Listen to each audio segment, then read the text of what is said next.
So I know tomorrow's your first tour date, but do you have big plans when this tour is over on what you're going to do next? After the U.S. tour, we're going to go to Europe, actually, at the end of November, which I'm really stoked about just because, we haven't played over there yet. So it's going to be really cool just to bring the show overseas and to be able to see some of those places, just from a traveling standpoint, but mostly just to bring the music to the fans who, have been begging us to come over there for a while. So going to do Europe, and then who knows, I think that's probably going to be a busy year next year, probably a bunch of touring, probably some recording, a bunch of different stuff. It's tough to say kind of concretely what exactly is going to happen, but I do know Europe is on the calendar and definitely my next big thing that we're doing, and just couldn't be, more excited and more ready to do that. It's going to be so cool. Cool. If someone didn't know you or know your music, in your own words, how would you describe yourself and your music to them?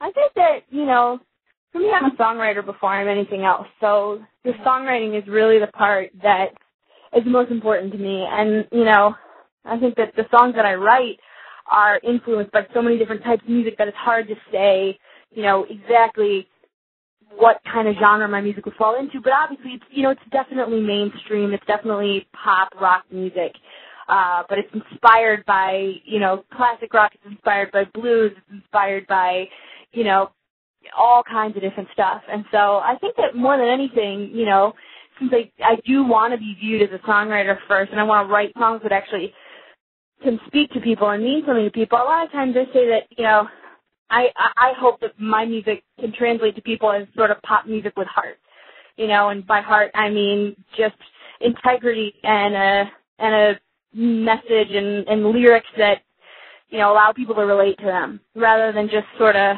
filler lyrics that sound catchy. I want to write lyrics that sound catchy, but also, are actually saying something intellectually and poetically to express, a certain feeling or a certain experience. And so, it's kind of a blend of a lot of different stuff, but I think that, artists that I grew up admiring like Sheryl Crow really achieve that balance.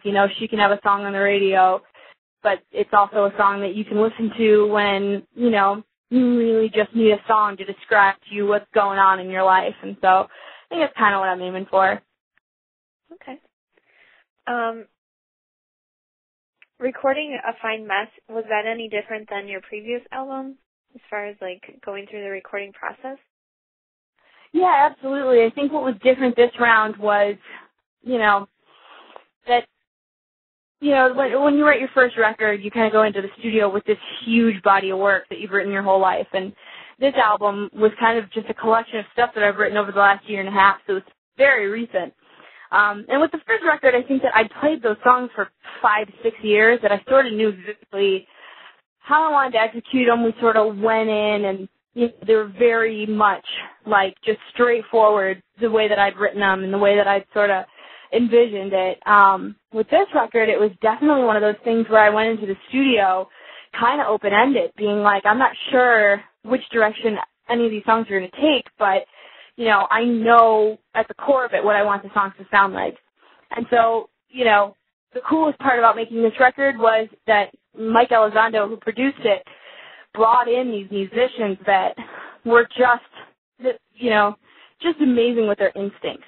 I think that was the coolest part, is that I would describe it as what I wanted to hear. And, even though I can't get on the drum set and execute it, because I haven't gotten there quite yet, a guy like Abe Laboriel Jr. can get in there and play exactly what it was I had in mind just because he's got that ear, and Mike Elizondo knows exactly how to communicate that to him. And so it was just this really cool collaborative effort where, I came in with these songs and these ideas, and these just super talented people helped me build these songs into exactly what I was hoping they'd be.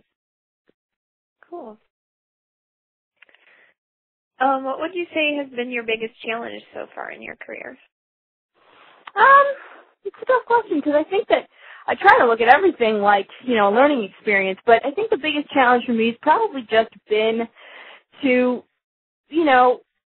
I think that it's tough when, I think that the fact that I have this amazing audience that just is so perfect for the music that I write is such a blessing. You know, it's really cool because I think, you know, a good part of my audience came from playing my music on One Tree Hill.